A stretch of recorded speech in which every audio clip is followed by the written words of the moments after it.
USA आणि India याच्यामध्ये सक्सेसबद्दल विचार करण्याची पद्धत वेगळी आहे का ते आपण बघूया. आता करिअर निवडताना इंडियामध्ये काय होतं, आपण ठरवतो की एक तर डॉक्टर, इंजिनियर, नाहीतर सबका फेवरेट सरकारी नोकरी किंवा मग IT फील्ड. का?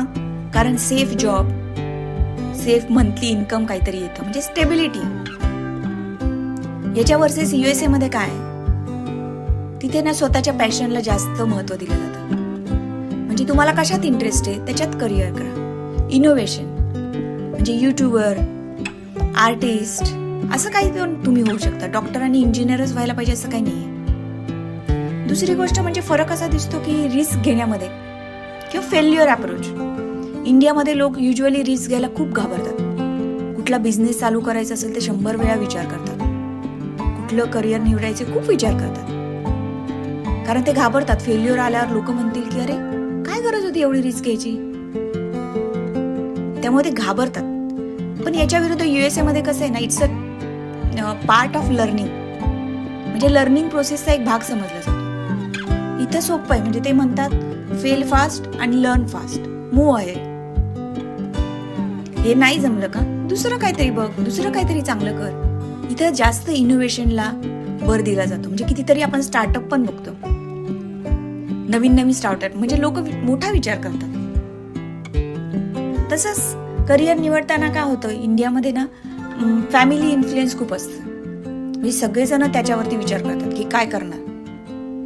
याच्यावरतीच USA मध्ये तसं नाही. तुला काय करायचंय, तुला कशात इंटरेस्ट आहे त्याच्यामध्ये करिअर करतात.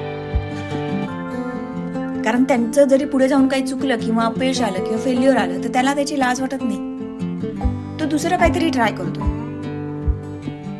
मग आता आपण इंडिया आणि वर्सेस USA मध्ये पाहिलं ना, तर इंडियामध्ये तसं पाहायला गेलं तर जास्त विचार करून एखादी गोष्ट केली जाते. फॅमिली प्रायोरिटीज असतात, पूर्ण फॅमिलीचा विचार केला जातो. त्यामुळं इमोशनल आणि फायनान्शियल सपोर्ट असतो.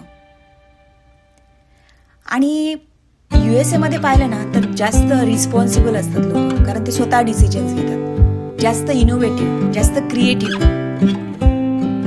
मग याच्यातलं कुणाचं बरोबर, इंडिया की USA?